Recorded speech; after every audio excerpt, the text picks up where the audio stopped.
Welcome back. શું શિક્ષણ પણ જોખમી હોઈ શકે ખરું?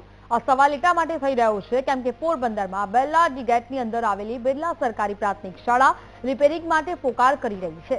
આ શાળાનું બાંધકામ છેલ્લા 5 વર્ષથી અત્યંત જર્જરિત થઈ ગયું છે। છત પરથી ગમે ત્યારે પોપડા પડે છે। છતમાં નાખેલા લોખંડના સળિયા દેખાવા લાગ્યા છે। એક જ રૂમમાં પાળી બદલીને 108 વિદ્યાર્થીઓ 2 પાળીમાં અભ્યાસ કરવા મજબૂર બન્યા છે। આ શાળાની સ્થિતિ એ હદે ભયાનક છે કે એક રૂમમાં તો બહાર સ્ટીકર લગાવીને અતિ જર્જરિત રૂમ હોવાની માહિતી આપવામાં આવી છે।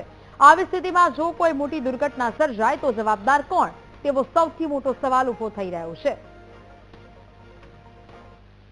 બિરલા સ્કૂલ જર્જરિત બાબતમાં ગઈ વખતથી જ એનો પ્રશ્ન છે કે આખી બિલ્ડિંગ ડેમેજ છે અને સરકારશ્રીના નિયમ પ્રમાણે મેં શાળાને લેખિતમાં જાણ પણ કરી છે।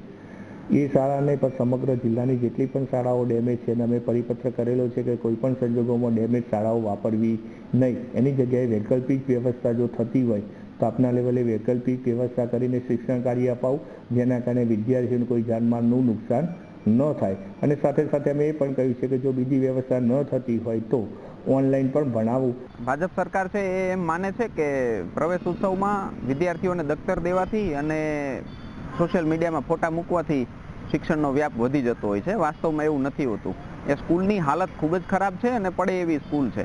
એટલે શિક્ષણ વિભાગે પોતાના 25-30 હજાર કરોડના પોર્ટફોલિયોમાંથી આ બિરલાની સ્કૂલ બચાવવા માટે અને એના રિનોવેશન માટે 25-30 લાખ ફાળવશે તો ધર્મનું કામ થશે અને વિદ્યાર્થીઓ જે છે એની હાલત, એ સ્કૂલની હાલત બહુ જ ખરાબ છે અને ત્યાં જે વિદ્યાર્થીઓ ભણે છે એ કોઈ કરોડપતિઓના દીકરા દીકરીઓ નથી। આ અમારી શાળામાં એક જ રૂમ ખાલી બેસવા લાયક છે, કેમ કે અમારી શાળાની જગ્યા 8 મહિનાથી મંજૂર થઈ ગઈ છે પણ તેનું બાંધકામ ચાલુ થયું નથી। હાલની પરિસ્થિતિ છે જેમાં ઉપરથી હાવ પોપડા પડેલા છે અને જર્જરિત છે બધા ક્લાસ, એમાંથી એક જ બેસવા લાયક છે।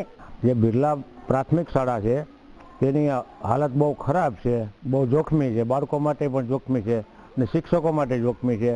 તો આની જગ્યા પાસ થઈ ગઈ છે, ગ્રાન્ટ આવે છે, તો બાંધકામ ક્યારે ચાલુ થશે? તો જેમ બને એમ વહેલી તકે જો સરકારશ્રી ધ્યાન આપી અને આ બાળકોનું ભવિષ્ય ન બગડે એના માટે જો બાંધકામ ચાલુ કરાવે તો વર્ષ ગાળાની અંદર આ બિલ્ડિંગ બની જાય।